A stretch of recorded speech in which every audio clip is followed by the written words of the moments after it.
Um amigo meu veio me visitar e perguntou por que eu dormia no quarto dos fundos. Minha nora sorriu com desprezo e disse: "Esta casa é minha." As velhas se calam. Ela não fazia ideia de quem ele era. E só 10 minutos depois... Sabe aquele momento em que você percebe que sua vida inteira está prestes a mudar? Pois bem, o meu aconteceu numa terça-feira, 15h37 da tarde, quando a campainha tocou. Eu estava na lavanderia, ou melhor, no que sobrou dela, porque meu quarto agora ficava ali, espremido entre a máquina de lavar e a parede úmida que nunca secava. 2 metros por 3. Uma janela minúscula que mal deixava a luz entrar. O cheiro de mofo grudava na minha pele como uma segunda roupa, daquelas que você não consegue tirar nem lavando 3 vezes. Quando ouvi a voz de Henrique na sala, meu coração deu um salto. Henrique. Fazia 6 meses que eu não via meu velho amigo. 6 meses desde que Ingrid tinha, aos poucos, cortado todos os meus laços com o mundo exterior. "A senhora está muito cansada para receber visitas", ela dizia aos meus amigos na porta. "Ela anda tão confusa ultimamente, melhor não incomodar. Se você ainda não se inscreveu no canal, inscreva-se agora, porque o que vem a seguir vai mexer com cada fibra do seu corpo, e você vai querer acompanhar até o final." Saí da lavanderia devagar. Minhas articulações doíam, não só pela idade, mas porque aquele colchão fino, daqueles de espuma barata, estava destruindo minha coluna. Eulália, que durante 40 anos dormia em cama king size com colchão ortopédico importado, agora acordava com dores que subiam da lombar até o pescoço. Quando cheguei à sala de estar, minha sala, que Arthur e eu decoramos tijolo por tijolo ao longo de 4 décadas, a cena me cortou como vidro. Ingrid estava sentada na minha poltrona vitoriana. Aquela poltrona de veludo verde esmeralda que pertenceu à minha avó, trazida de navio lá de Portugal em 1932. Ela estava com as pernas cruzadas, unhas vermelhas batucando no braço da poltrona, sorriso de quem é dona de tudo. Henrique estava de pé, terno cinza impecável, pasta de couro italiano na mão. Seus olhos, aqueles olhos castanhos inteligentes que eu conhecia havia 40 anos, passearam pela sala. Ele viu tudo. As manchas no tapete persa que ninguém mais limpava. O retrato de casamento meu e do Arthur, que antes ficava na parede principal e agora estava jogado num canto, virado para a parede.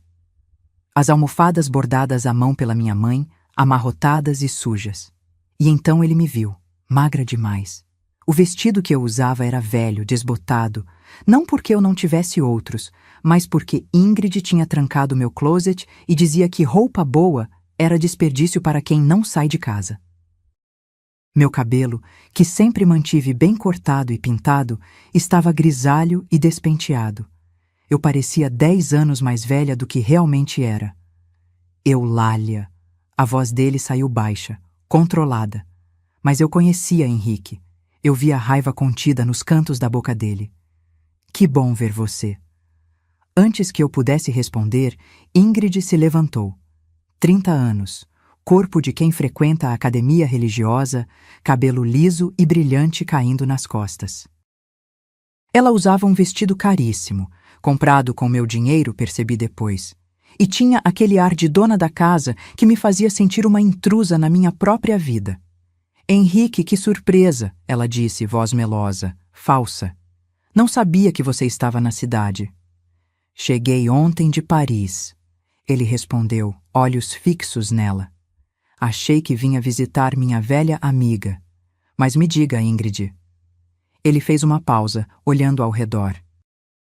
"Por que Eulália está dormindo no quarto dos fundos?"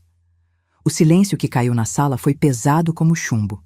Caio, meu filho, estava sentado no sofá, meu sofá, onde Arthur e eu assistíamos filmes aos domingos. Ele baixou os olhos. Não me defendeu. Não disse nada. Apenas afundou no assento como quem quer desaparecer.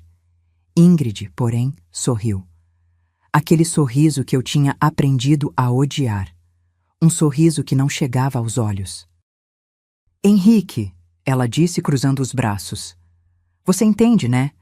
Idosos precisam de cuidados especiais, e aquele quarto é mais adequado, mais próximo do banheiro de serviço, mais prático para a rotina dela. Ela fez uma pausa, e então soltou as palavras que ficariam gravadas na minha memória para sempre. Esta casa é minha agora. E as velhas? Bem, as velhas precisam entender seu lugar e se calar. Eu senti como se tivessem enfiado uma faca no meu peito. Não pela primeira vez. Ingrid já tinha me humilhado de várias formas nos últimos meses.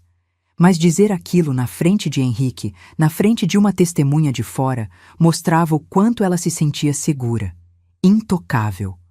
O que ela não sabia é que Henrique não era apenas um amigo qualquer. Ele era advogado tributarista, sócio fundador de um dos maiores escritórios de advocacia do Brasil. Um homem que tinha dedicado 50 anos da vida a desmontar esquemas de fraude, apropriação indébita e manipulação financeira. E mais importante, ele tinha sido o melhor amigo do meu marido. Arthur confiava nele mais do que em qualquer outra pessoa no mundo. Henrique não mudou a expressão. Apenas abriu a pasta de couro devagar, com aquela calma cirúrgica de quem já viu o pior da natureza humana e não se surpreende mais. Entendo perfeitamente, ele disse, voz baixa, perigosamente calma. Aliás, Ingrid, há algumas coisas que precisamos discutir.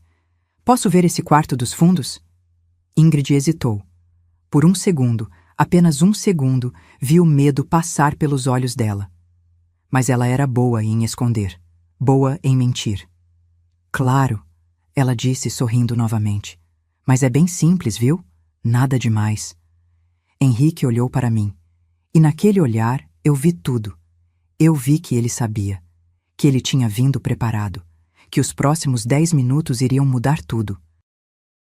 Porque Henrique não tinha vindo me visitar por acaso.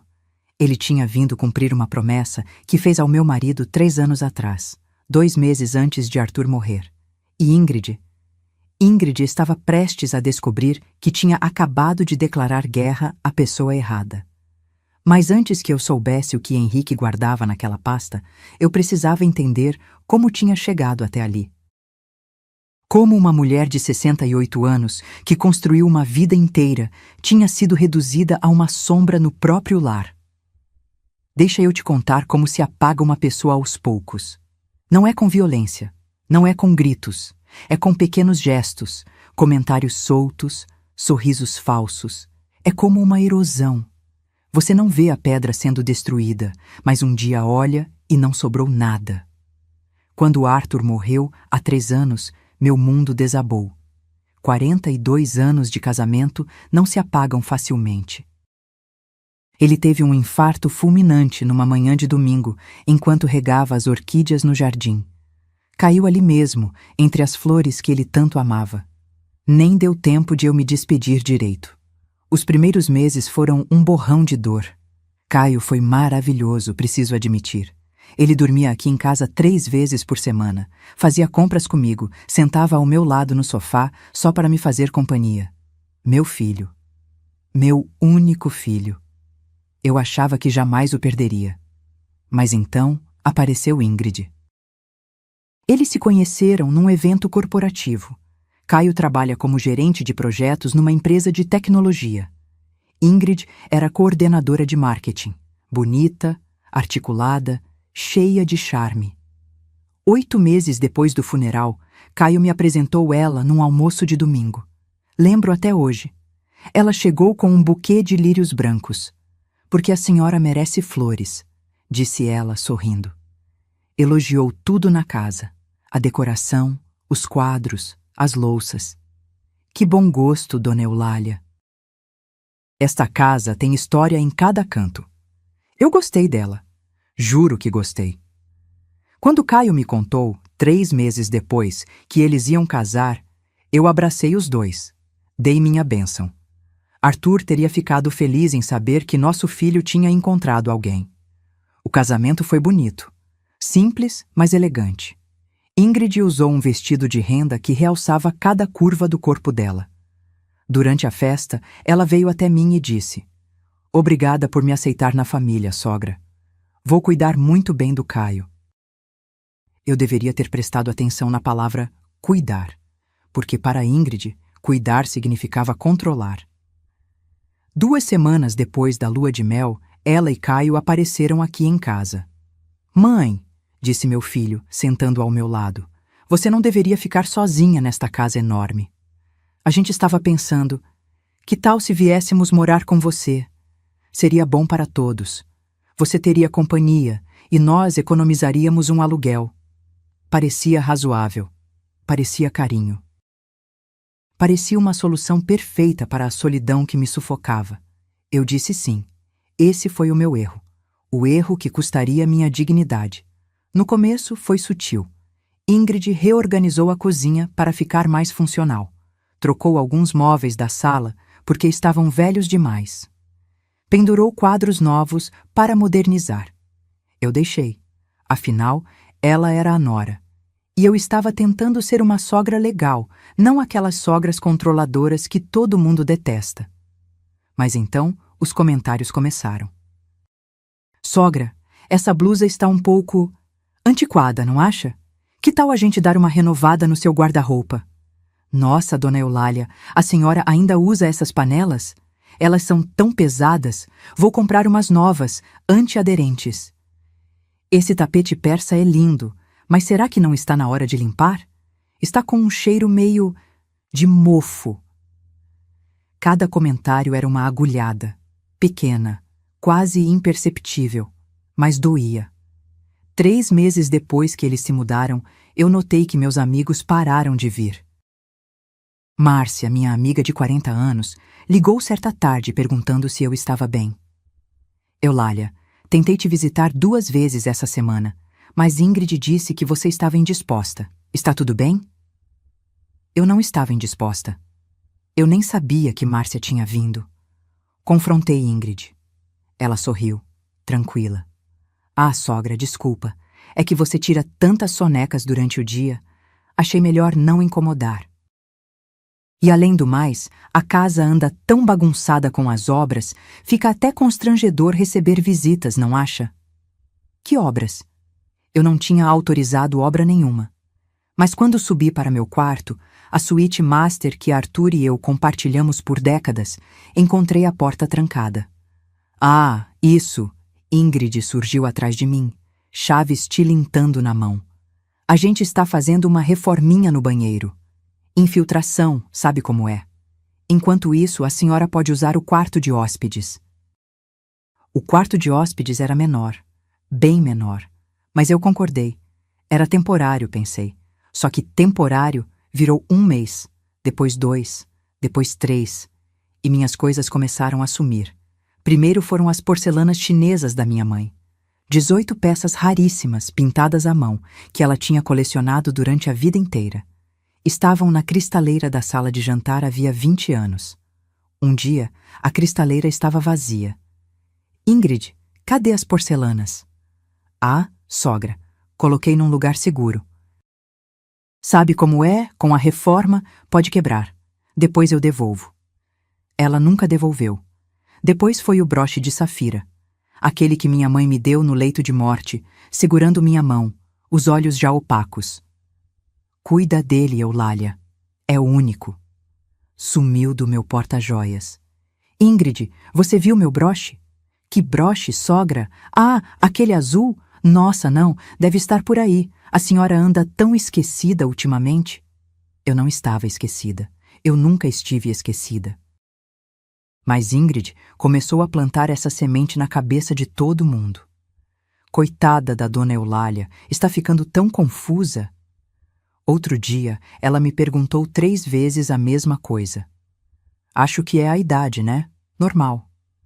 Caio começou a me olhar diferente, com pena, com aquela preocupação que você tem com alguém que está perdendo as faculdades, e o pior, ele acreditou nela.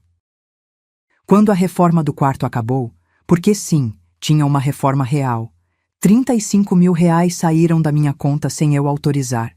Ingrid me disse sorrindo. Sogra, ficou tão lindo, vou te mostrar. Ela abriu a porta da suíte master. Meu quarto. O quarto onde eu tinha dormido com Arthur por décadas, onde meus filhos foram concebidos, onde eu chorei a morte do meu marido. Estava completamente diferente. Ela tinha pintado as paredes de cinza chumbo, trocado todo o mobiliário.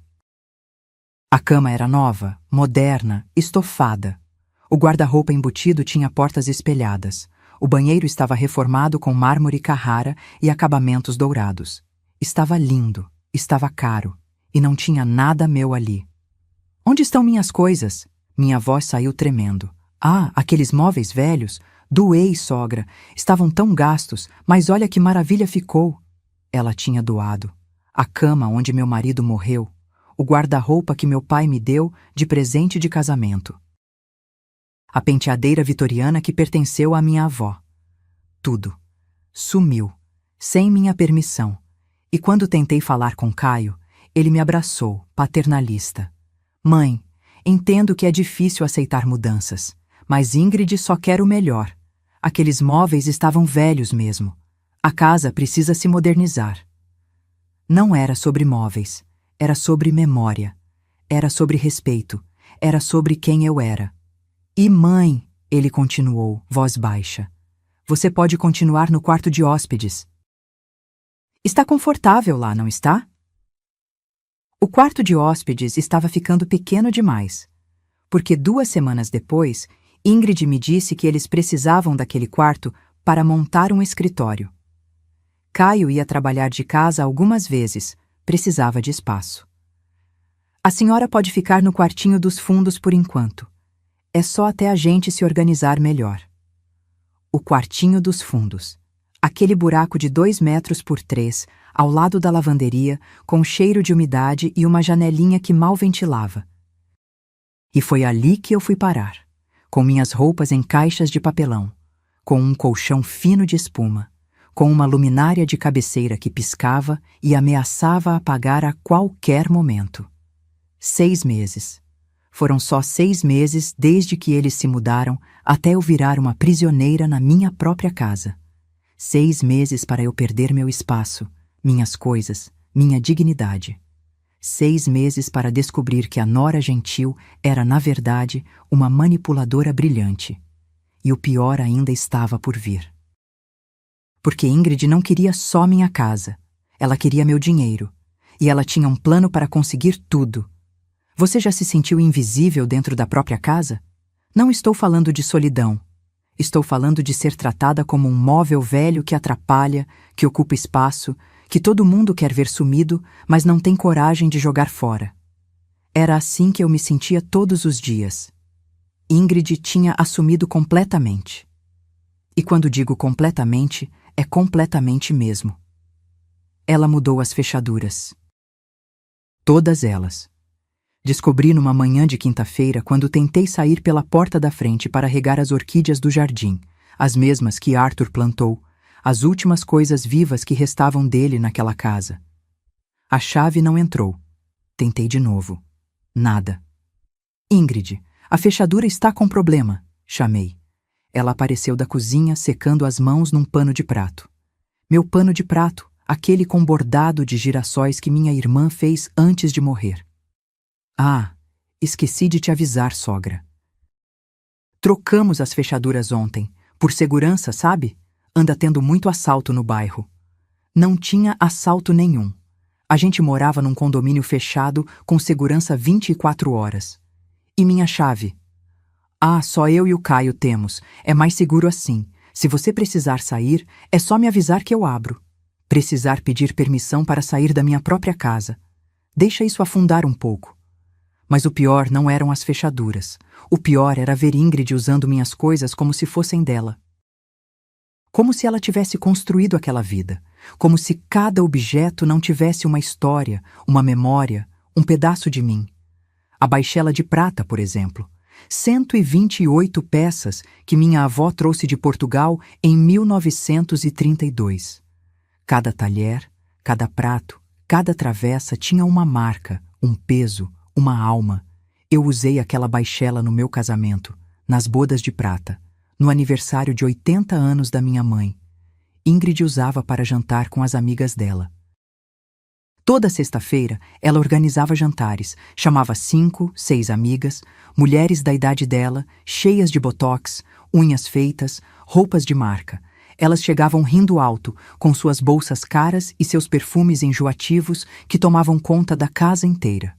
E Ingrid servia em meus pratos, meus cristais, meus talheres de prata. Eu ficava trancada no quartinho dos fundos. Podia ouvir as risadas, o tilintar das taças, a música alta. Era como se eu não existisse. Como se minha presença fosse um constrangimento que precisava ser escondido. Uma vez, eu ousei sair. Estava com sede, queria apenas um copo de água. Atravessei o corredor, entrei na cozinha. As amigas de Ingrid estavam ali, sentadas ao redor da mesa de jantar. Minha mesa, aquela de mogno maciço que Arthur e eu compramos numa antiquário em Ouro Preto há 30 anos. Elas pararam de falar quando me viram.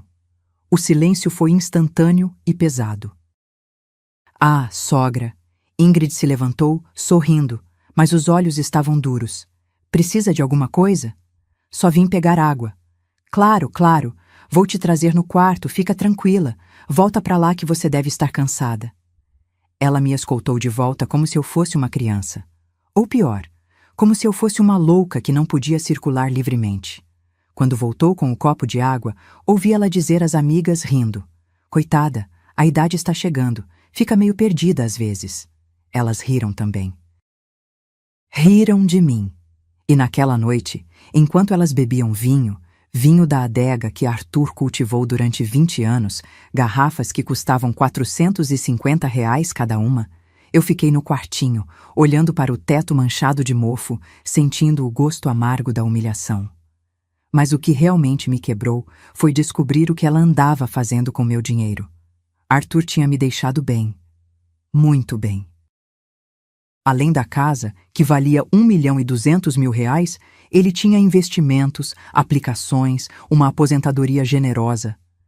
Eu recebia cerca de R$ 18.000 por mês. Não era rica, mas era confortável.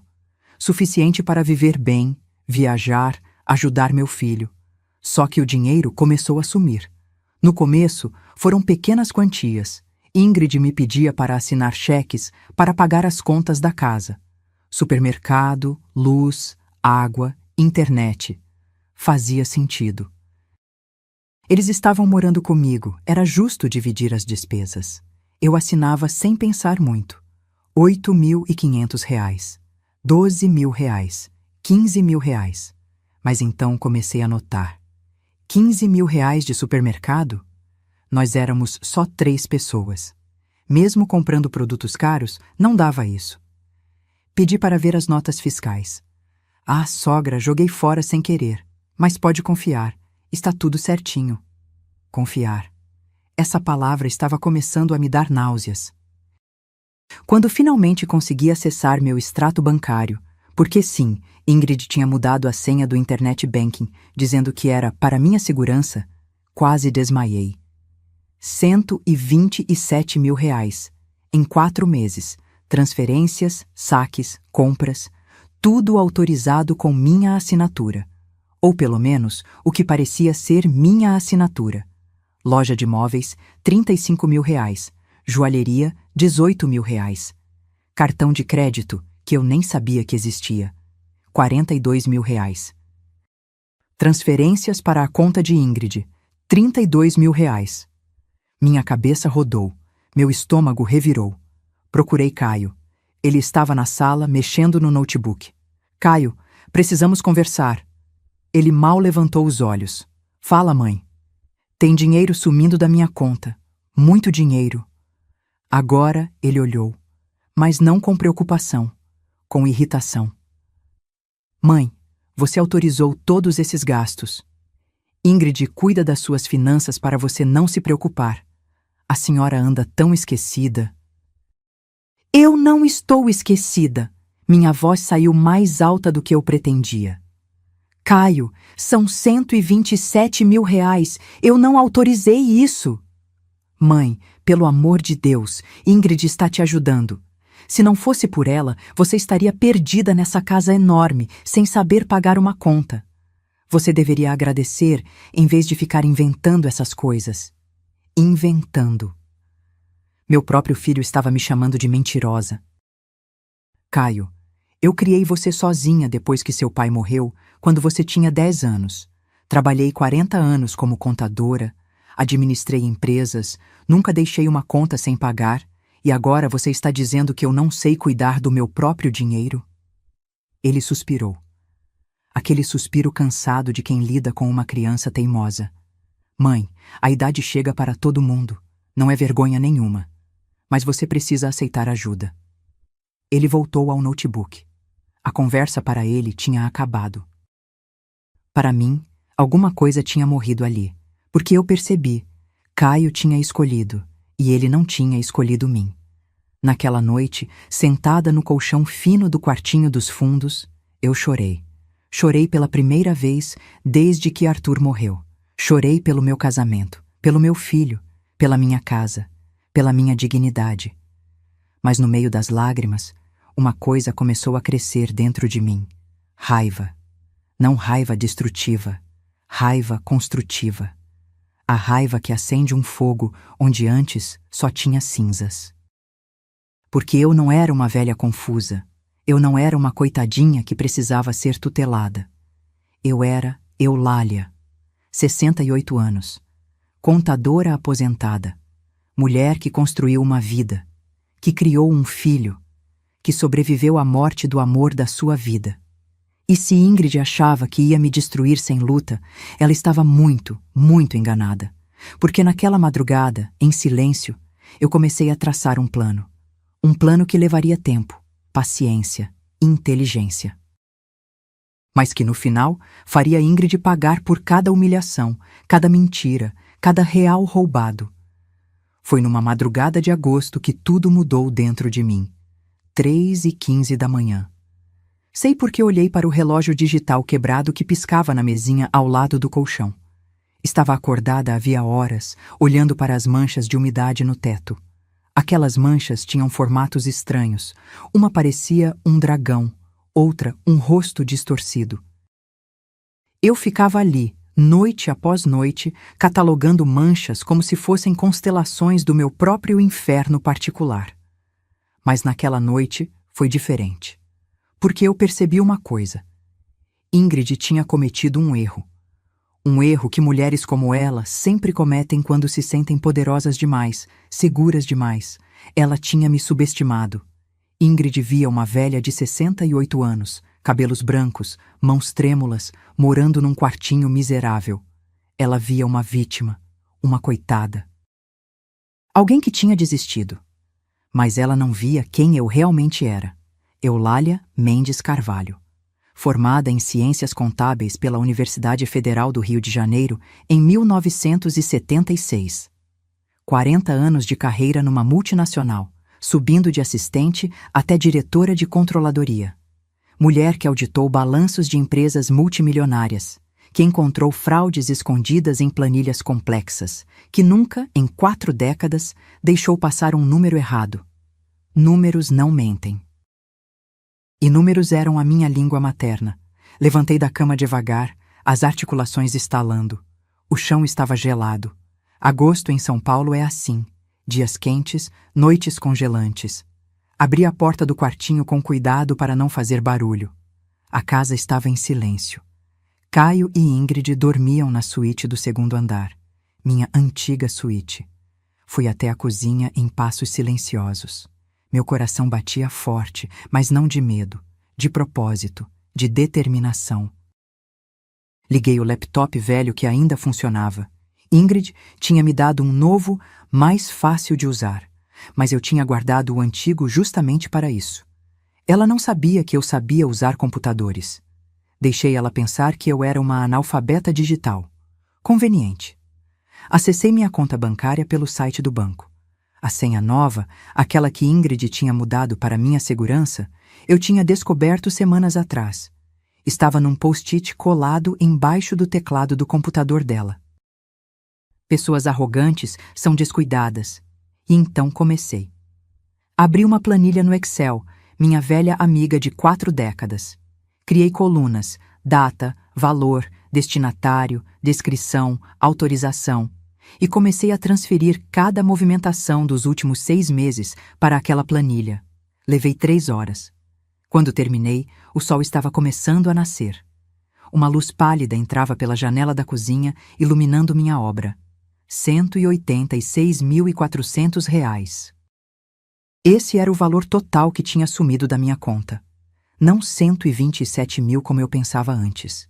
186 mil. Mas o mais importante não era o valor, era o padrão. 12 transferências para a conta de Ingrid, sempre em valores quebrados para parecer despesas variadas. R$ 3.700, R$ 5.900, R$ 2.500, 14 cheques descontados. E aqui estava o ouro. Eu nunca, em toda a minha vida, assinei cheque com a letra inclinada para a direita. Minha assinatura sempre teve inclinação para a esquerda, característica que adquiri quando quebrei o pulso aos 30 anos e precisei reaprender a escrever. Mas aquelas assinaturas nos cheques, todas inclinadas para a direita. Falsificação. Fotografei cada página do extrato com meu celular velho. Ingrid também tinha me dado um smartphone novo, mais moderno, mas eu mantive o antigo guardado. Tirei fotos dos cheques compensados, das transferências, de tudo. E então comecei a procurar outra coisa. No armário da área de serviço, que ficava ao lado do meu quartinho e que Ingrid raramente abria porque não gostava de limpeza pesada, eu tinha guardado caixas. Caixas com documentos que ela achava que eu tinha jogado fora. Encontrei a pasta verde, aquela que tinha os inventários das antiguidades da casa, feitos quando Arthur morreu. 16 itens sumidos. O broche de safira, avaliado em R$ 28 mil. 3 porcelanas chinesas, as outras 15 eu ainda não tinha localizado. R$ 13 mil cada. Um castiçal de bronze do século XVIII que ficava no hall de entrada. R$ 5.800. Um relógio de bolso suíço que pertenceu ao meu avô. R$ 18 mil. A lista continuava. Cada item, cada memória, cada pedaço da minha história tinha sido vendido, transformado em dinheiro para Ingrid gastar em roupas, joias, jantares. Fotografei tudo. Voltei para o quartinho antes que eles acordassem. Guardei tudo num envelope pardo, embaixo do colchão. E então, peguei o celular velho e fiz algo que não fazia havia 6 meses. Liguei para Henrique. Ele atendeu no 3º toque. Voz sonolenta, mas alerta. Eulália. Minha voz saiu trêmula, mas firme. Henrique, preciso de você. Preciso de ajuda, mas não posso falar agora. Onde você está? Em Paris. Reuniões com clientes. Volto daqui a 15 dias. Quando voltar, venha me ver, por favor. E Henrique, não avise que vem. Apareça de surpresa. Houve uma pausa. Depois. Eulália, você está bem? Está em perigo? Não estou em perigo físico, mas... Minha voz falhou. Mas estou sendo roubada, manipulada, e meu filho acredita nela, não em mim. Entendo. A voz dele mudou. Ficou dura, profissional. A voz do advogado que havia defendido centenas de casos. Você tem provas? Tenho. Guarda bem, não deixa ela descobrir. Você consegue aguentar mais 15 dias? Consigo. Então aguenta. Porque quando eu voltar vamos acabar com isso, te prometo. Desliguei. E pela primeira vez em meses, sorri. A partir daquele dia, eu me tornei outra pessoa. Por fora, continuei a mesma. A velhinha confusa, esquecida, que vivia no quartinho dos fundos. Eu até exagerei. Comecei a perguntar as coisas 2 vezes. A esquecer nomes. A parecer mais frágil. Ingrid adorou. Ela baixou a guarda completamente. Começou a ser ainda mais descuidada. Deixava documentos espalhados, falava ao telefone sem fechar a porta, comemorava com as amigas sobre como estava fácil. E eu documentava tudo. Gravei conversas onde ela debochava de mim com Caio. Fotografei mais extratos. Encontrei recibos de vendas das minhas antiguidades em sites especializados. Descobri que ela tinha aberto um cartão de crédito em meu nome com limite de R$ 50.000, todo estourado. 15 dias. Foi o tempo que Henrique levou para voltar de Paris. 15 dias que pareceram 15 anos. Mas eu aguentei. Porque eu sabia que a vingança servida fria é mais saborosa. E quando Henrique tocasse aquela campainha, quando Ingrid abrisse a porta sorrindo, sem saber quem realmente estava ali, o império de mentiras dela ia desmoronar. E eu ia estar lá, na primeira fila, para assistir cada segundo da queda. Instagram, Facebook, redes sociais. Ferramentas maravilhosas que Ingrid dominava como uma mestra.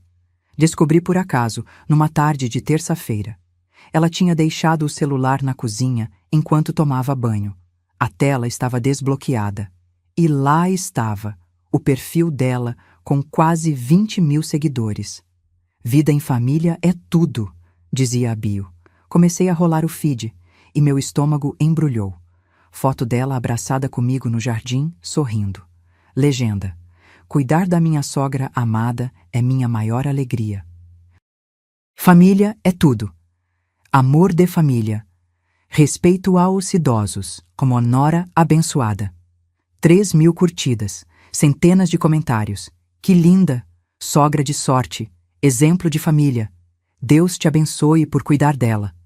Eu lembrava daquele dia. Lembrava porque tinha passado fome. Era Dia das Mães, 12 de maio. Ingrid tinha preparado um almoço especial. Peru assado, farofa, arroz de açafrão, saladas elaboradas. O cheiro tomou a casa inteira. Meu estômago roncou a manhã toda. Mas ninguém me chamou para comer. Fiquei no quartinho esperando. 1h da tarde. 2, 3. Ouvi risos vindos da sala de jantar. Ouvi o tilintar de talheres, de taças. Eles estavam comendo. Ingrid, Caio e mais 4 pessoas que eu não conhecia. Amigos deles. Às 4 da tarde, com tanta fome que estava tonta, saí do quarto. Fui até a cozinha. A mesa estava sendo desmontada. Ingrid guardava as sobras em potes. Ah, sogra. Desculpa. Achei que você estava dormindo. A gente te chamou, mas você não respondeu. Mentira. Ninguém tinha me chamado. Eu tinha ficado acordada o tempo todo, justamente esperando. Ainda tem comida? Minha voz saiu pequena. Odiava ter que pedir. Ah, só sobrou um pouquinho de farofa e salada. Mas serve, né? Deixa eu te fazer um prato. Ela me serviu num prato de plástico, daqueles descartáveis que se usa em piquenique. 2 colheres de farofa fria, 3 folhas de alface murchas, um pedaço minúsculo de peru, mais osso que carne. As sobras. Sobras do meu próprio dinheiro, da minha própria casa, no Dia das Mães. E 30 minutos depois, ela postou aquela foto. Nós 2 sorrindo no jardim.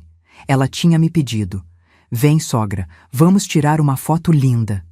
Eu fui, porque parte de mim ainda queria acreditar que existia algo ali, algum resquício de humanidade. A foto estava perfeita. O sorriso dela, genuíno. O meu, cansado, mas presente. Ninguém veria a fome. Ninguém saberia da humilhação. Mas o que realmente me destruiu foi descobrir o que ela estava fazendo com minhas coisas. Comecei a procurar na internet. Sites de antiquários, marketplaces, leilões. Usei descrições dos itens que tinham sumido. E encontrei. O castiçal de bronze. Século XVIII. Trabalho português em relevo. Vendido 3 semanas atrás por R$ 2.800 num site chamado Relíquias do Passado. O vendedor? Usuário Ingrid Antiques. Ela nem tinha se dado ao trabalho de disfarçar o nome. Continuei procurando. Uma porcelana chinesa da minha mãe. R$ 3.500. Outra, 3.200. Um conjunto de 6 xícaras de porcelana inglesa que minha avó trouxe de Londres em 1940, vendidas por R$ 5.000. Cada item tinha uma foto. Algumas tiradas aqui mesmo, na minha sala. Eu reconhecia a parede ao fundo, o carpete. Ela estava vendendo minha história. Pedaço por pedaço. transformando memórias em dinheiro. E o pior, nos anúncios, ela descrevia tudo como herança de família, peças raras, antiguidades valiosas. Ela sabia exatamente o que estava vendendo, sabia o valor. Não era ignorância, era roubo calculado. Fotografei cada anúncio, salvei os links, documentei tudo no meu arquivo secreto. Mas foi numa quinta-feira que consegui a peça mais importante do quebra-cabeça. Ingrid estava no jardim, falando ao telefone. A porta da cozinha estava entreaberta. Eu estava lavando louça. Sim, porque mesmo morando num quartinho, eu ainda era obrigada a ajudar nas tarefas domésticas. E ouvi: "Não, mãe, relaxa, está tudo sob controle." A voz dela estava animada.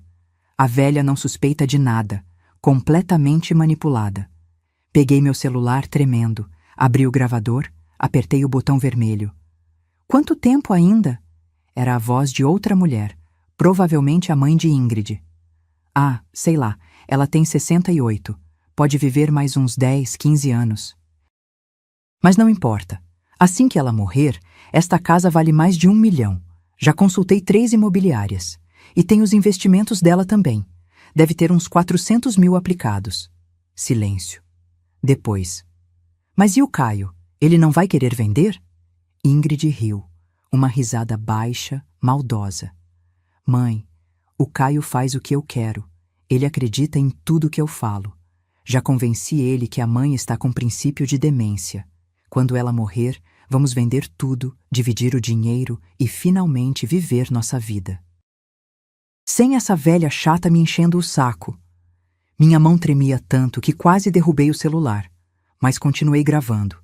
E se ela descobrir alguma coisa? Descobrir o quê? Ela mal sabe usar celular. Vive trancada naquele quartinho, sem contato com ninguém. Eu cortei todos os amigos dela. Ninguém vem visitar. Ela está completamente isolada. É a vítima perfeita. Vítima perfeita. Essas palavras ecoaram na minha cabeça como um tiro. "Além do mais," Ingrid continuou, voz cheia de veneno, "já consegui quase 200 mil dela. Mais uns meses e limpo o resto. Quando ela perceber, se perceber, já vai estar tudo na minha conta. E aí? O que ela vai fazer? Processar o próprio filho? Nunca." A ligação acabou. Ingrid voltou para dentro assobiando. Eu fiquei ali, parada, celular na mão, gravação salva. 200 mil. Ela tinha roubado 200 mil. Mais do que eu tinha calculado. Mas agora eu tinha a confissão. Na voz dela, clara. Irrefutável. Subi para o quartinho com as pernas bambas. Tranquei a porta por dentro. A única coisa que Ingrid ainda me permitia fazer. Sentei na cama e chorei. Mas não chorei de tristeza. Chorei de raiva, de indignação, de uma fúria tão profunda que parecia queimar por dentro. Porque agora eu tinha tudo. Documentos, fotos, planilhas, gravações. E em 8 dias, Henrique voltaria de Paris. 8 dias para o castelo de mentiras de Ingrid desmoronar. 8 dias para ela descobrir que a vítima perfeita era, na verdade, muito mais inteligente do que ela jamais imaginou. E quando aquela campainha tocasse, quando Henrique entrasse pela porta com sua pasta de couro e seus olhos de advogado implacável, Ingrid ia aprender uma lição que nunca, jamais esqueceria. Terça-feira. 15h37. Eu sei porque olhei para o relógio do micro-ondas da lavanderia quando ouvi o som. Um som que mudaria tudo. A campainha. Meu coração disparou. Henrique tinha me mandado mensagem de texto 1 hora antes, uma mensagem curta, objetiva. "Chego às 15h30. Não responda esta mensagem." Fiquei no quartinho, sentada na beirada do colchão fino, esperando. Minhas mãos suavam. 8 dias de preparação. 8 dias revisando cada documento, cada foto, cada gravação. Tudo guardado num envelope pardo que escondi dentro do forro rasgado do colchão. Ouvi passos apressados. Salto alto no piso de madeira. Ingrid indo atender. Respirei fundo. Levantei. Alicei o vestido. Um vestido bege desbotado que já tinha sido bonito uns 5 anos atrás. Passei a mão no cabelo. Queria estar apresentável. Queria que Henrique visse exatamente no que eu tinha me tornado. A voz dele ecoou pela casa. Ingrid, que prazer te ver. Tom educado, cordial. Mas eu conhecia Henrique havia 40 anos. Conhecia cada nuance daquela voz. E aquilo ali era a voz que ele usava em tribunais. Controlada, perigosa. Henrique! A voz dela estava animada, surpreendentemente alegre. Que surpresa! Não sabia que você estava no Brasil. Cheguei ontem, vim direto de Paris. Estava com saudades da Eulália. Cadê ela? Silêncio breve. Depois. Ah, ela deve estar descansando. Sabe como é? A idade. Ela dorme bastante durante o dia. Mentira. Eu estava acordada. Sempre estive acordada. Saí do quartinho devagar. O corredor era estreito, mal iluminado. Passei pela lavanderia, pela despensa, até chegar à sala de estar. E vi. Henrique estava impecável. Terno cinza chumbo, corte italiano, provavelmente uns R$ 8.000. Gravata azul marinho com listras discretas, cabelo grisalho penteado para trás. Pasta de couro caramelo na mão, daquelas executivas, com fechos dourados. Ele tinha 71 anos, mas parecia 10 anos mais novo. Porte ereto, olhar afiado. A postura de quem passou a vida inteira em salas de reunião, comandando audiências. Ingrid estava na minha poltrona vitoriana. Vestido preto justo, decote que mostrava mais do que escondia, cabelo solto caindo nos ombros. Unhas vermelhas, recém-feitas, provavelmente R$ 300 na manicure. Ela sorria. Aquele sorriso falso que eu tinha aprendido a reconhecer. Caio estava no sofá, celular na mão. Quando viu Henrique, ficou levemente pálido. Ele sabia quem era Henrique. Sabia que ele tinha sido o melhor amigo do pai. Sabia que Henrique não era homem de fazer visitas sociais sem motivo. Eulália. Henrique veio até mim, segurou minhas mãos. As dele estavam quentes, firmes. As minhas tremiam. Ele olhou nos meus olhos, e naquele olhar vi tudo. Vi que ele tinha entendido meu desespero silencioso nas ligações, que ele tinha vindo preparado, que não ia sair dali sem resolver isso. Como você está? A voz dele saiu baixa, íntima, a voz de um amigo de 4 décadas. Estou bem, menti. Mas meus olhos disseram a verdade. E Henrique leu cada palavra não dita. Ele olhou ao redor. Viu o tapete persa manchado de sujeira. Viu o retrato do meu casamento virado para a parede. Viu a mobília nova que Ingrid tinha colocado. Moderna demais, fria demais, sem alma nenhuma. Depois olhou para mim de novo. Para o vestido desbotado. Para o cabelo grisalho e mal cortado. Para as olheiras profundas embaixo dos meus olhos. Eulália, ele disse, voz ainda controlada, mas com uma tensão crescente. Cadê seu quarto? Quero ver como você está instalada. Ingrid se levantou num pulo. Ah, Henrique, que bobagem! Você quer tomar um café? Acabei de fazer bolo de laranja. Quero ver o quarto dela. Não era pedido, era ordem. Ingrid hesitou. Por 3 segundos, contei mentalmente. Ela hesitou. Depois forçou uma risada. Claro, claro. Mas é simples, viu? A gente está reformando a casa ainda, então ela está num quartinho temporário. Temporário? A voz de Henrique cortou como navalha. Há quanto tempo? Ninguém respondeu. Eulália, me mostra. Caminhei na frente. Sentia o olhar de todos nas minhas costas. Atravessei a sala, o corredor, passei pela cozinha. A cada passo, minha dignidade pisoteada gritava por justiça. Abri a porta do quartinho. Henrique entrou. Ficou parado no meio daquele espaço minúsculo. 2 metros por 3. Colchão no chão, fino como papel. Uma caixa de papelão servindo de criado mudo. A luminária quebrada que piscava.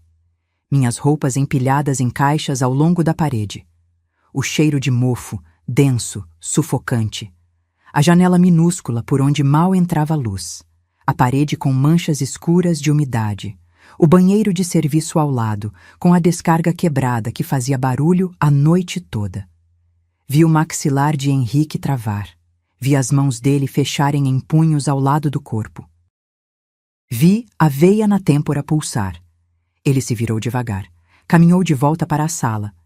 Eu o segui, coração disparado. Ingrid estava de pé, braços cruzados, tentando parecer confiante. Mas havia algo nos olhos dela agora. Um lampejo de nervosismo. Henrique, ela começou, voz ainda doce. Eu sei que parece ruim, mas... Parece ruim? Ele repetiu. A voz estava baixa. Perigosamente baixa. Você colocou uma mulher de 68 anos, dona desta casa, num quartinho de empregada com mofo na parede? É temporário, Ingrid insistiu. Estamos reformando. Reformando? Henrique deu 2 passos na direção dela. Vi a suíte master quando passei pelo corredor. Está impecável, reformada, cara. E Eulália está dormindo ao lado da lavanderia. Ele olhou para Caio. Você sabia disso? Caio baixou os olhos. É temporário. A Ingrid... A Ingrid o quê? A voz de Henrique subiu pela primeira vez. A Ingrid mandou você enfiar sua mãe num buraco? O silêncio foi absoluto. E então Ingrid cometeu o erro fatal. Ela sorriu, daquele jeito desdenhoso, superior, e disse as palavras que selaram seu destino. Henrique, com todo respeito, mas você está exagerando. Esta casa é minha agora. O Caio é meu marido, e nós decidimos o que é melhor. E as velhas... Ela fez uma pausa, olhando para mim com desprezo puro. As velhas precisam entender seu lugar e se calar. O ar saiu da sala. Henrique ficou parado, apenas olhando para ela. E então, muito lentamente, ele sorriu. Não foi um sorriso amigável. Foi o sorriso de um predador que acabou de ver a presa cometer um erro mortal. Ele abriu a pasta de couro, tirou 3 documentos e disse, voz calma como água parada antes da tempestade. Ingrid, há algumas coisas que você precisa saber. E acho que os próximos 10 minutos vão ser muito educativos. E naquele momento, observando Henrique abrir a primeira página, vendo o pânico começar a rachar a máscara de confiança de Ingrid, eu soube. A guerra tinha acabado. E eu tinha vencido. Henrique colocou os 3 documentos sobre a mesa de centro. Aquela mesa de vidro que Ingrid tinha comprado com meu dinheiro, R$ 6.000 numa loja de decoração nos Jardins. Ele não se apressou. Cada movimento era calculado, deliberado. Como um maestro regendo uma sinfonia, ele sabia exatamente quando cada nota deveria soar. Antes de começar, ele disse, voz profissional, preciso que saibam que há 2 testemunhas do lado de fora, um oficial de justiça e uma escrevente. Vou pedir que entrem agora. Ele abriu a porta da frente. 2 homens entraram. Um de terno escuro, pasta preta debaixo do braço. O oficial. Uma mulher de uns 40 anos, óculos quadrados, tablet na mão, a escrevente. Boa tarde, disse o oficial. Estamos aqui como testemunhas oficiais deste ato. Ingrid ficou branca. Toda aquela confiança, aquele ar de superioridade começou a rachar como porcelana fina sendo esmagada. Testemunhas de quê? Ela perguntou. A voz saiu fina, aguda. O que está acontecendo? Está acontecendo, Henrique respondeu, pegando o primeiro documento. Que a senhora Eulália Mendes Carvalho, aqui presente, outorgou-me uma procuração há exatamente 17 dias. Procuração com poderes específicos e irrevogáveis pelo prazo de 5 anos para representar todos os seus interesses legais, financeiros e patrimoniais. Ele mostrou o documento. Papel timbrado de cartório, selos, assinaturas, reconhecimento de firma. Isso é mentira. Ingrid explodiu. Ela não fez isso. Ela nem sabe o que é uma procuração. Henrique olhou para ela com aquela calma irritante de quem já venceu. A senhora tem razão em um ponto, Ingrid. Eulália é muito inteligente. Tanto que conseguiu me enviar, mesmo vigiada, dezenas de documentos, fotos, extratos bancários, gravações. Ele fez uma pausa. Inclusive uma gravação muito interessante de uma conversa sua com sua mãe. Quer que eu toque aqui, na frente de todos? Silêncio mortal. O rosto de Ingrid passou de branco para vermelho. Suas mãos tremiam. Caio se levantou do sofá. Mãe, que história é essa de procuração? Por que você não me contou? Olhei para meu filho. E pela primeira vez em meses, minha voz saiu firme, forte. A voz da mulher que eu era antes de ser quebrada. Porque você escolheu acreditar nela em vez de mim, Caio. Porque quando te disse que dinheiro estava sumindo, você me chamou de confusa. Porque quando te mostrei que eu estava dormindo num buraco, você disse que era temporário. Você não merecia saber. Ele abriu a boca. Fechou. Não tinha resposta. Henrique continuou. Documento número 2. Ele desdobrou uma folha com tabelas, números, destacadores coloridos. Perícia grafotécnica. Contratei um dos melhores peritos do país. Ele analisou 14 cheques emitidos da conta da senhora Eulália nos últimos 6 meses. Total, R$ 83.600.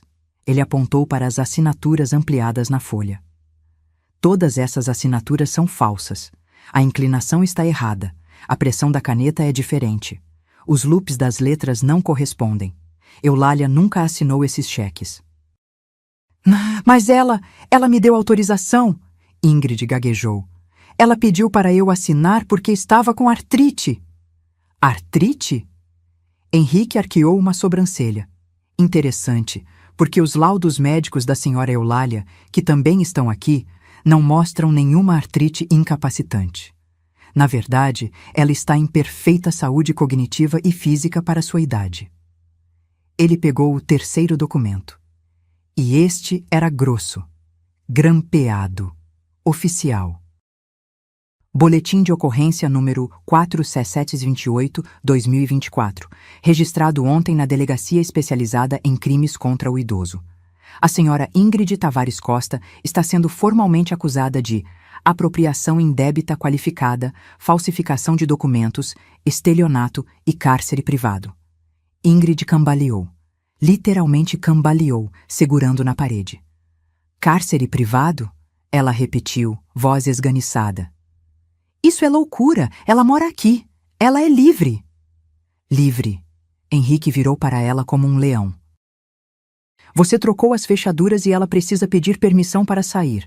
Você a isolou de todos os amigos. Você a trancou num quartinho imundo. Você controlou cada movimento dela. Isso, Ingrid, é cárcere privado e é crime. Ele abriu a pasta novamente. Começou a tirar mais papéis. Extrato bancário mostrando transferências não autorizadas no valor total de R$ 186.400. Print screens de vendas de antiguidades em sites especializados. Todas as peças pertenciam a Eulália, todas vendidas por você. Recibos de compras feitas com cartão de crédito aberto fraudulentamente em nome dela. Cada papel que ele colocava na mesa era uma condenação, uma prova irrefutável. E a cereja do bolo. Henrique pegou o celular, conectou a uma caixa de som portátil que tirou da pasta. Uma gravação. Ele apertou play. A voz de Ingrid encheu a sala. A velha não suspeita de nada. Completamente manipulada. Assim que ela morrer, esta casa vale mais de 1 milhão. O Caio faz o que eu quero. Ela é a vítima perfeita. A gravação continuou. Cada palavra venenosa, cada plano revelado, cada demonstração de crueldade e ganância. Quando acabou, o silêncio era sepulcral. Caio estava pálido como papel. Ele olhou para Ingrid, depois para mim, depois para o chão. Ingrid, a voz dele saiu rouca. Me diz que isso não é verdade. Me diz que é mentira. Ela abriu a boca, fechou. Abriu de novo, e então fez a única coisa que manipuladores fazem quando são encurralados. Tentou virar a vítima. Caio, meu amor, você não entende. Eu fiz tudo isso por nós. Sua mãe estava doente. Eu estava tentando proteger nosso futuro. Proteger? A voz dele explodiu. Você roubou minha mãe. Você a colocou num quartinho de empregada. Você me usou. Ele afundou no sofá, cabeça nas mãos. Henrique olhou para o oficial de justiça. Acenou com a cabeça. O oficial pegou o celular. Discou. Falou baixo. Pode vir. Está confirmado. Virei para Henrique. O que vai acontecer agora? Ele me olhou. E pela primeira vez sorriu. Um sorriso genuíno. Orgulhoso. Agora, Eulália, você recupera sua vida. E ela... Ele olhou para Ingrid com desprezo absoluto. Ela vai aprender que roubar idosos tem consequências muito, muito sérias. A campainha tocou. 2 policiais estavam na porta. E Ingrid finalmente entendeu que o jogo tinha acabado. E ela tinha perdido tudo. Os 2 policiais entraram na sala como se fossem parte de uma coreografia que Henrique tinha ensaiado perfeitamente. Uma policial mulher, baixa, cabelo preso em coque apertado, expressão profissional. Um policial homem, alto, ombros largos, algemas penduradas no cinto. Senhora Ingrid Tavares Costa? A policial perguntou. Ingrid estava encostada na parede, respiração acelerada. Os olhos dela corriam de um lado para o outro, procurando uma saída que não existia. Eu tenho direito a um advogado, ela conseguiu dizer. Claro que tem, a policial respondeu, voz neutra. Pode ligar para ele da delegacia. Por enquanto, preciso que venha conosco. A senhora está sendo conduzida para prestar depoimento sobre acusações de estelionato qualificado, apropriação indébita e falsificação de documentos. Isso é ridículo. Eu não fiz nada. Ingrid tentou soar indignada, mas a voz saiu esganiçada, desesperada. Caio, faz alguma coisa. Fala para eles que isso é mentira. Meu filho estava sentado no sofá, cabeça baixa, mãos tremendo. Ele levantou os olhos, vi lágrimas ali. Pela primeira vez, acho que ele realmente estava vendo quem Ingrid era. Ingrid, a voz dele saiu quebrada. Você realmente fez isso? Roubou minha mãe? Eu não roubei. Eu administrava o dinheiro dela, para o nosso bem, para nossa família. Nossa família? Caio se levantou num pulo. Você colocou minha mãe para dormir numa lavanderia. Você vendeu as coisas dela. Você me fez acreditar que ela estava doente. A máscara de Ingrid finalmente caiu. E o que apareceu embaixo era puro veneno. Ah, é? E você acha que foi difícil te manipular, Caio? Ela cuspiu as palavras. Bastou eu chorar 2 vezes e dizer que sua mãe estava confusa e você acreditou em tudo. Você é fraco. Sempre foi. O tapa que ela deu nele, não fisicamente, mas emocionalmente, foi brutal. Vi meu filho recuar como se tivesse levado um soco. Senhora, vamos ter que pedir que nos acompanhe, o policial disse, dando um passo à frente. Ingrid tentou correr. Tentou realmente correr para o corredor. Mas a policial foi mais rápida. Segurou o braço dela com firmeza profissional. Não resista. Vai ser pior para a senhora. Me solta. Seus incompetentes. Vocês não sabem quem eu sou. As algemas fizeram um clique metálico ao redor dos pulsos dela. E naquele som, tão final, tão definitivo, algo dentro de mim se quebrou. Não de tristeza, de alívio. 45 anos de humilhação. 6 meses de inferno. Tudo resumido naquele clique. Enquanto levavam Ingrid, ela gritava.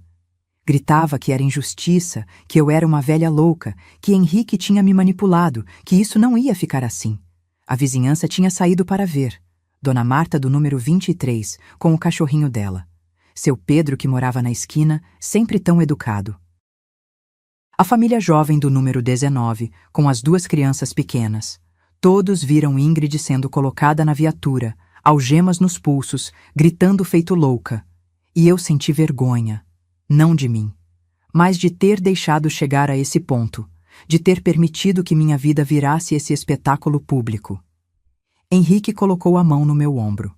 Respira, Eulália. Acabou. Mas não tinha acabado. Ainda tinha muito pela frente. Quando as viaturas partiram, sirenes desligadas, mas com a humilhação completa de Ingrid sendo levada em plena luz do dia, Caio se virou para mim. Mãe! A voz dele quebrou. Mãe, eu não sabia. Eu juro que não sabia. Olhei para ele. Meu filho. Meu único filho. Que eu carreguei, criei, amei incondicionalmente por 36 anos. Você não quis saber, Caio. É diferente. Mas ela me enganou. Ela te enganou porque você permitiu. Cortei. Minha voz estava firme agora. Firme e cansada. Quantas vezes eu te disse que dinheiro estava sumindo? Quantas vezes eu reclamei do quartinho? Quantas vezes você me viu magra, triste, apagada e escolheu acreditar nela em vez de mim? Ele não respondeu, porque não havia resposta. Henrique abriu a pasta novamente. Caio, você não foi preso hoje, mas precisa saber que também foi intimado a depor.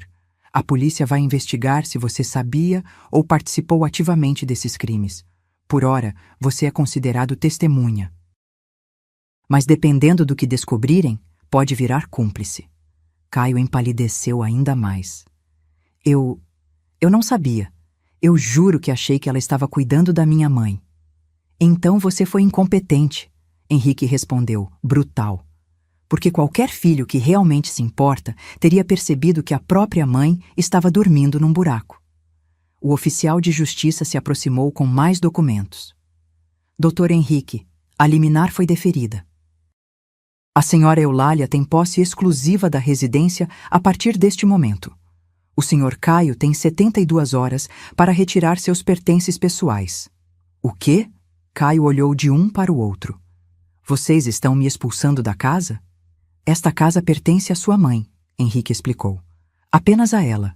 E após tudo o que aconteceu, ela tem o direito legal de decidir quem mora aqui, e ela decidiu que você precisa sair. Caio me olhou. Olhos vermelhos, rosto destruído. Mãe! Você está me expulsando? Eu sou seu filho. E aqui, neste momento, eu precisava fazer a coisa mais difícil que uma mãe pode fazer. Você é meu filho, concordei. Mas você também foi conivente com meu sofrimento. E eu preciso de tempo, Caio. Preciso de espaço. Preciso desta casa de volta. Preciso de mim de volta. Mas eu não tenho para onde ir. Você tem um salário de 12 mil reais por mês como gerente de projetos, Henrique respondeu. Pode alugar um apartamento, pode se virar. Sua mãe se virou a vida toda. Agora é sua vez. A escrevente começou a fazer um inventário rápido da casa, fotografando cômodos, listando itens. Henrique explicou que era para documentar tudo, cada móvel, cada objeto, para comprovar o que tinha sido roubado ou vendido. E foi durante esse inventário que descobriram mais. No quarto que Ingrid e Caio ocupavam, minha antiga suíte dentro do closet reformado, havia caixas. Caixas com joias, roupas com etiquetas ainda penduradas, bolsas de marca. Sapatos importados. Tudo comprado nos últimos 6 meses, a escrevente anotou. Estimativa aproximada, 60 mil reais em roupas e acessórios. 60 mil reais, do meu dinheiro, enquanto eu usava vestidos desbotados. Encontraram também documentos. Contratos que Ingrid tinha forjado tentando colocar a casa em nome dela e Caio. Conversas impressas com imobiliárias sobre vender a propriedade da sogra quando ela morrer. Planilhas. Sim, planilhas, onde ela calculava quanto ainda poderia roubar antes de eu descobrir ou morrer. Era tão calculado, tão friamente planejado. Não foi impulso, não foi erro, foi crime premeditado. Quando o sol começou a se pôr, a casa finalmente ficou vazia. Caio tinha saído, não sem antes tentar me abraçar, o que eu recusei. O oficial e a escrevente foram embora com pilhas de documentos. Ficamos só eu e Henrique. Ele preparou chá. na minha própria cozinha, com meu próprio bule.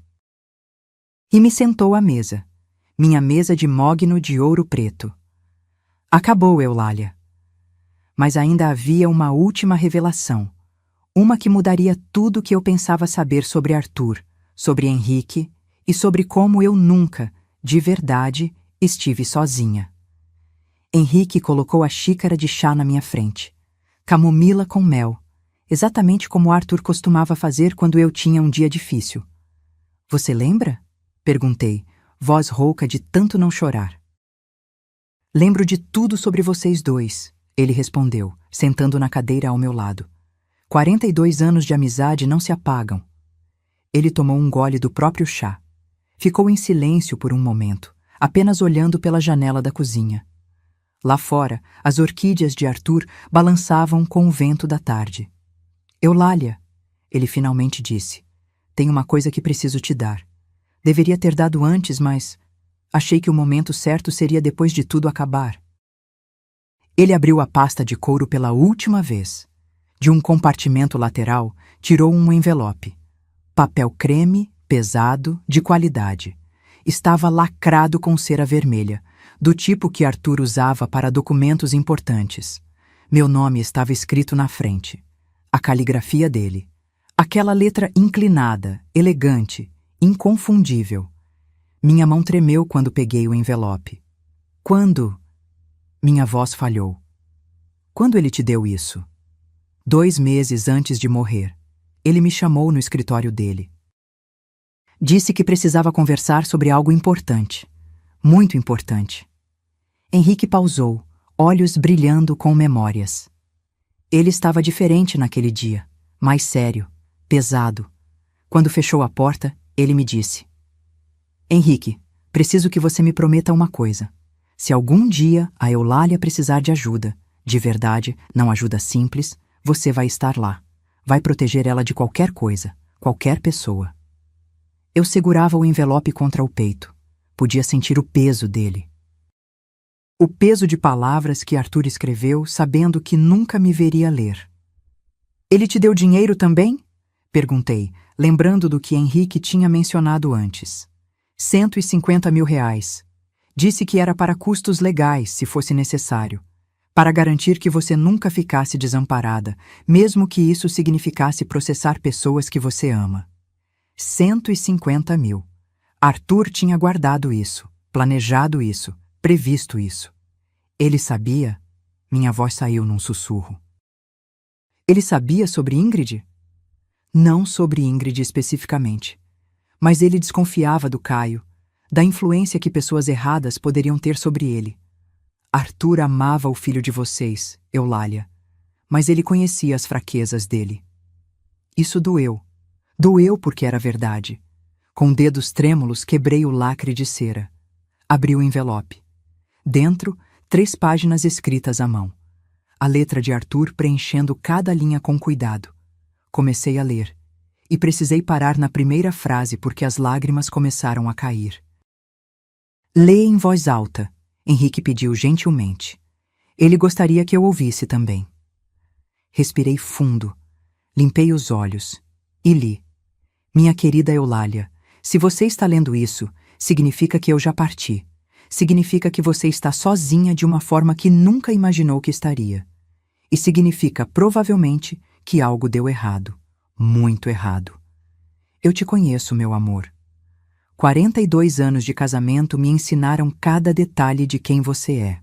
Sua força, sua bondade. Mas também sua dificuldade em impor limites quando se trata de pessoas que você ama. Por isso deixo esta carta com Henrique. Porque sei que se chegou ao ponto de você precisar dele, é porque você tentou resolver sozinha e não conseguiu. É porque provavelmente te feriram. Te usaram. Te fizeram sentir pequena. E eu não posso permitir isso. Mesmo morto, não posso permitir que alguém destrua a mulher que construiu uma vida comigo. Desconfio do Caio. Sei que isso é duro de ler. Sei que você vai querer defender nosso filho, mas eu vi coisas, Eulália. Vi como ele é influenciável, como ele busca aprovação em lugares errados, Como ele pode ser manipulado por pessoas que sabem exatamente quais botões apertar. Não estou dizendo que ele é mau. Estou dizendo que ele é fraco. E pessoas fracas, quando se casam com pessoas erradas, fazem escolhas terríveis. Por isso deixei Henrique como seu guardião. Ele tem poderes para agir se você precisar. Tem recursos. Tem meu total apoio e confiança. Não hesite em usar essa proteção. Não tenha pena. Não sinta culpa. Você merece dignidade. Você merece respeito. Você merece viver os anos que te restam em paz, na casa que construímos, cercada de memórias boas, não de dor.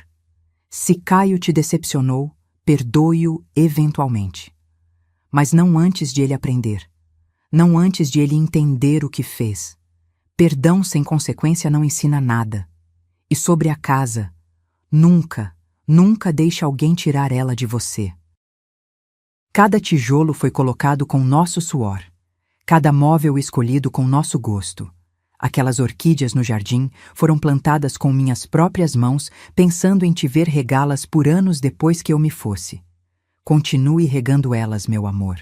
Continue vivendo nessa casa. Continue sendo a Eulália forte que conheci aos 24 anos, que me enfrentou quando eu estava errado, que construiu uma empresa junto comigo, que nunca baixou a cabeça para ninguém. Henrique vai cuidar de você. Confie nele como eu confiei a vida toda. E se você está lendo isso chorando, que eu sei que está, saiba que eu te amo. Sempre amei. Desde o dia que te vi naquela festa de formatura, de vestido verde, rindo daquele jeito que iluminava o salão inteiro, você foi meu maior acerto, minha melhor escolha, meu porto seguro. Agora seja isso para você mesma, com todo o meu amor, ontem, hoje e sempre, Arthur.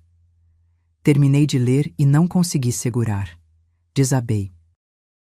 42 anos de amor resumidos em 3 páginas. Um homem que, mesmo sabendo que ia morrer, pensou em me proteger, que previu meu sofrimento e tentou evitar. Henrique colocou a mão sobre a minha. Não disse nada. Apenas ficou ali. Chorei por Arthur, pela vida que tivemos, pela vida que ele não viu. Chorei por mim, pelo inferno que passei. Chorei por Caio, pelo filho que ele poderia ter sido e não foi. Mas no meio das lágrimas, algo mais surgiu. Gratidão, porque Arthur tinha razão. Ele sempre teve razão. E mesmo depois de morto, através de Henrique, através daquela carta, através do plano que ele construiu, Arthur ainda estava me protegendo.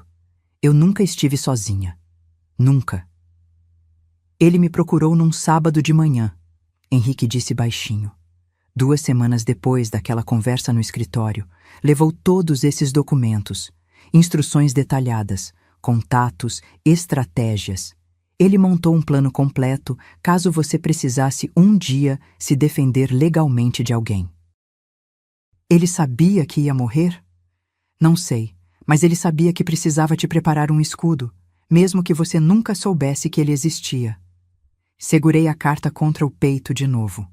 Podia quase sentir Arthur ali, seu cheiro de loção pós-barba, seu jeito calmo de resolver problemas, sua risada baixa quando eu fazia piada ruim.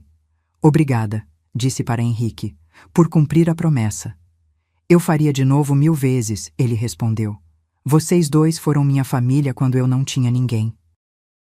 Quando minha esposa morreu, quem me acolheu? Você e Arthur. Quando quase desisti da advocacia, quem me deu força? Você e Arthur. Isso... Ele apontou para os documentos espalhados na mesa. Isso foi o mínimo que eu podia fazer. Ficamos sentados ali, na cozinha que Arthur e eu reformamos juntos há 15 anos, bebendo chá enquanto o sol se punha completamente. E pela primeira vez em 6 meses, eu me senti em casa, de verdade em casa. Mas ainda havia um caminho pela frente.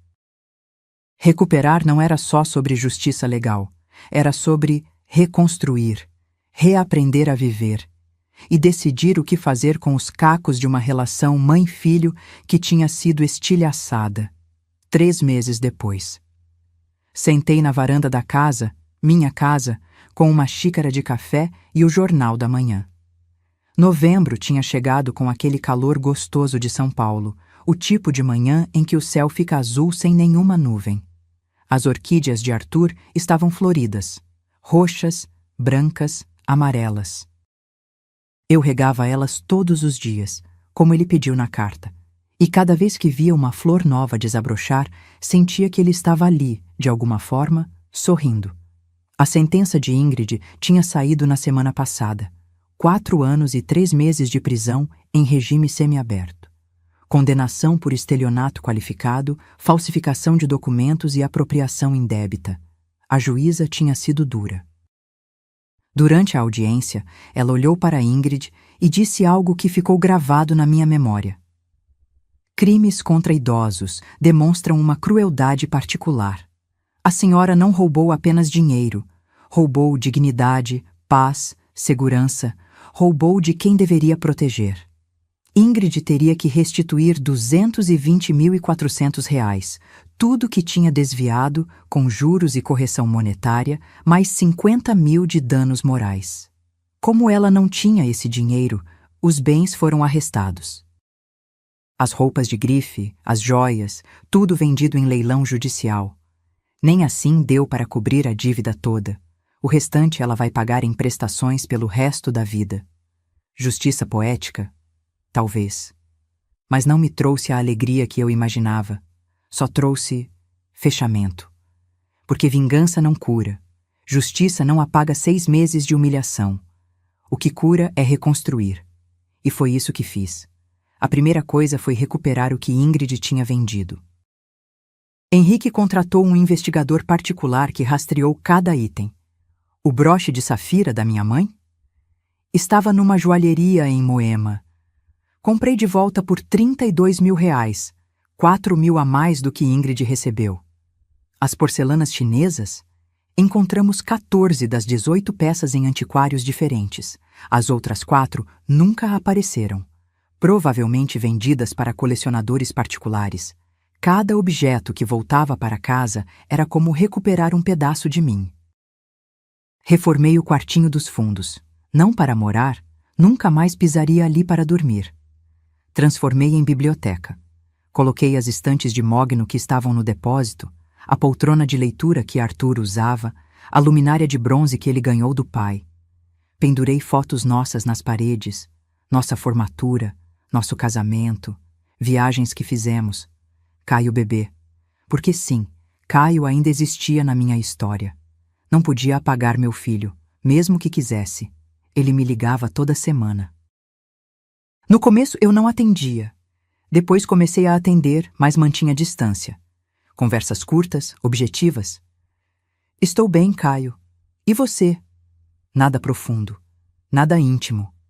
Ele tinha se divorciado de Ingrid 2 semanas depois da prisão. Alugado um apartamento pequeno em Perdizes.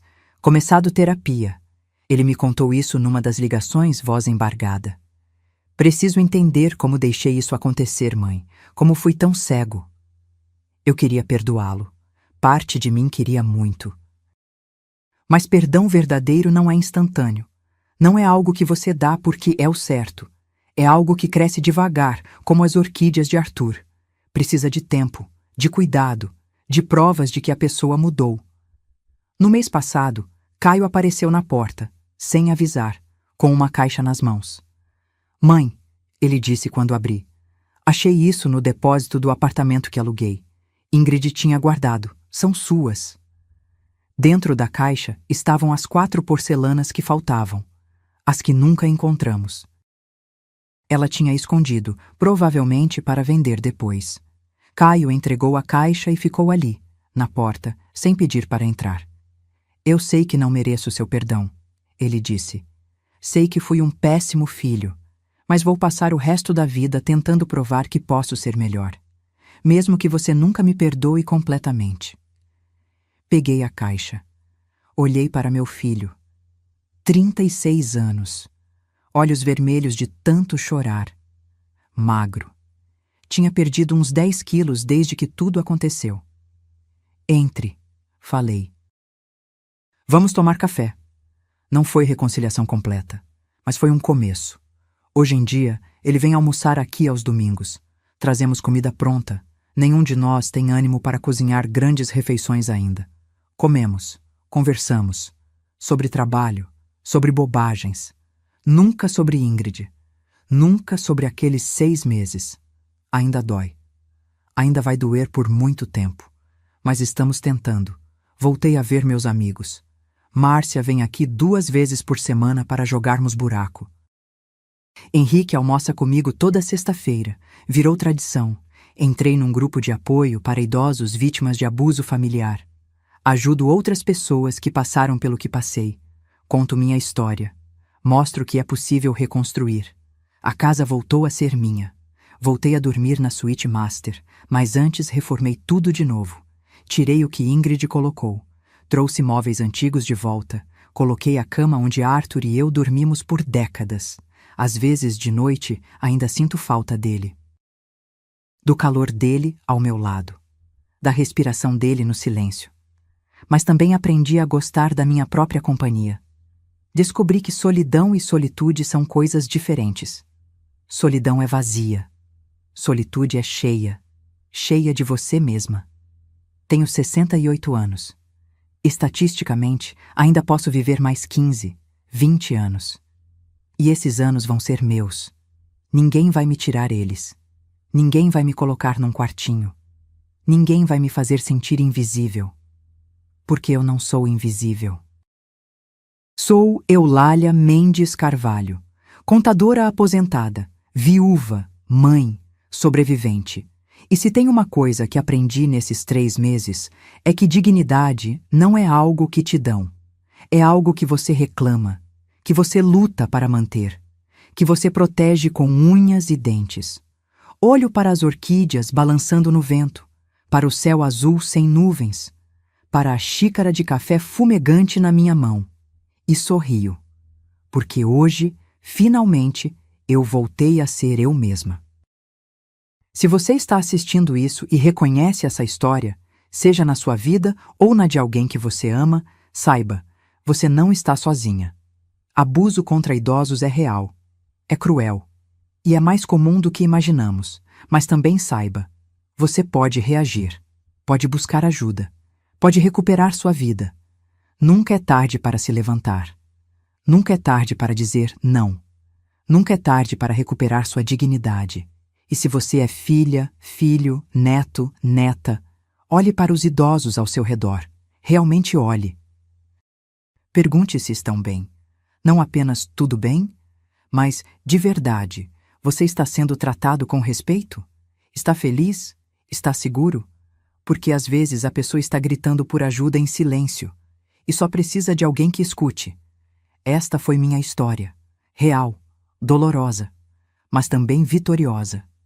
E se ela tocou seu coração, me conta nos comentários de onde você está assistindo. Deixe um like para que mais pessoas vejam. E se inscreva no canal para continuar acompanhando histórias de vida como esta.